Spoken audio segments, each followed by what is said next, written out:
Hi friends, good evening అందరికీ. ఈరోజు మార్కెట్స్లో పెద్దగా యాక్టివిటీ అయితే కనిపించలేదు.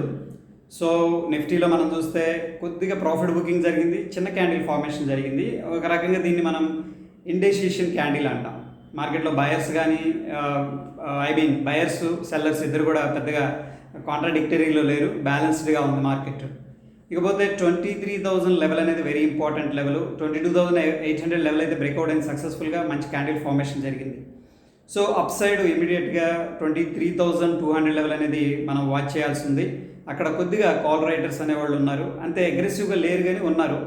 దాని తర్వాత ఒకవేళ మార్కెట్ రిట్రేస్మెంట్ తీసుకోవాల్సి వచ్చింది అనుకోండి, ఆల్రెడీ బ్రేక్అవుట్ అయిన లెవెల్ ఉంది కదా, ఇది అప్రాక్సిమేట్గా 28,000 లెవెల్.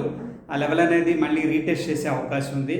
సో మనం వాచ్ చేయాల్సింది డౌన్ సైడ్ 22,750 టు 22,800 లెవెల్ అనేది చాలా ఇంపార్టెంట్ సపోర్ట్ అని చెప్పేసి చెప్పుకోవచ్చు. సో ఈరోజు కూడా మార్కెట్ ఏమైందంటే గ్యాప్ డౌన్ అయింది. బట్ స్టిల్ ఏంటంటే డిప్ బయర్స్ ఉంటారు. మార్కెట్ స్ట్రాంగ్ బుల్లిష్లో ఉన్నప్పుడు ఒక డిప్ వచ్చిందంటే that is set to be an opportunity అనమాట. సో చాలామంది ఈ విధంగా మార్కెట్ కిందకి రాగానే వెంటనే బాయింగ్ అనేది చేశారు. ఈరోజు అగైన్ ఏంటంటే పైకి వెళ్ళి గ్యాప్ ఫిల్ చేయడం జరిగింది. ఇకపోతే బ్యాంక్ నిఫ్టీలో మనం అబ్జర్వ్ చేస్తే అగైన్ 49,000 లెవెల్ దగ్గర ట్రేడ్ అవుతుంది. దానికి సంబంధించిన స్టాక్ హెచ్డిఎఫ్సి హెవీ వెయిట్ ఉన్నది ఈరోజు చక్కగా పాజిటివ్ ఉంది.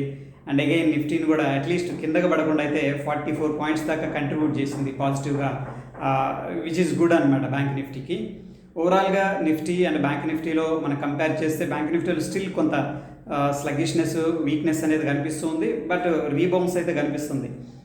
ఓపెన్ ఇంట్రెస్ట్ ప్రకారం మనం చూసుకున్నట్టయితే బ్యాంక్ నిఫ్టీలో 49,000 దగ్గర రెసిస్టెన్స్ స్ట్రగుల్ అవుతుంది కదా, 49,500 దగ్గర కొద్దిగా కాల్ రైటర్స్ ఉన్నారు, 48,500 దగ్గర కొద్దిగా పుట్ రైటర్స్ ఉన్నారు.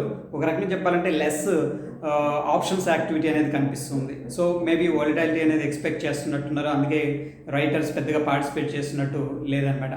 అండ్ 2 రోజుల హాలిడే ఉంది కాబట్టి ఏదైనా జరగవచ్చు అన్న ఉద్దేశంలో చాలామంది స్టే అనమాట, ఓవర్ నైట్ పొజిషన్స్ తీసుకునే వాళ్ళు కొద్దిగా కాషియస్గా ఉన్నారని చెప్పేసి తెలుస్తుంది. ఇకపోతే ఇండిసెస్ మనం చూసుకున్నట్లయితే 50% ఇండిసెస్ ఏమో పాజిటివ్గా ఉన్నాయి, 50% ఇండిసెస్ ఏమో డ్రాగ్ చేసినాయి. అందుకే మార్కెట్ ఒక రేంజ్ బౌండ్లో ఉంది ఈరోజు. So probably Monday second half at least ఒక డైరెక్షన్ అనేది తీసుకునే అవకాశం ఉంది. యూఎస్ మార్కెట్స్ ఒక పక్క ప్రాఫిట్ బుకింగ్ అనేది స్ట్రాంగ్గా జరుగుతున్నాయి. ఆల్ టైమ్ హై దగ్గర ట్రేడ్ అవుతున్నప్పుడు కూడా కొంత ప్రాఫిట్ బుకింగ్ అయితే జరుగుతుంది. ఇండియాకి సంబంధించిన ఇండియా విక్స్ అనేది కూడా కొద్దిగా రైజ్ అయినట్టు తెలుస్తుంది. ఇట్ ఈజ్ అన్సర్టనిటీ ఫ్యాక్టర్ అనమాట. సో ఎనీహౌ అంత బెరిష్నెస్ అయితే కనిపించట్లేదు. ప్రాబబ్లీ మండే ప్రీ మార్కెట్ రిపోర్ట్లో మనం చెక్ చేద్దాం, చూద్దాం. అండ్ ఈరోజు పాసిబుల్ అయితే బ్రేక్అవుట్ స్టాక్స్ ఉంటే కూడా డెఫినెట్గా ఏంటంటే నేను వీడియో చేయడానికి ప్రయత్నిస్తాను. అందరూ మన వీడియోస్ని లైక్ చేస్తూ ఉండండి. మరొక ఎపిసోడ్లో మళ్ళీ కలుసుకుందాం friends. Till then enjoy your day. Thank you.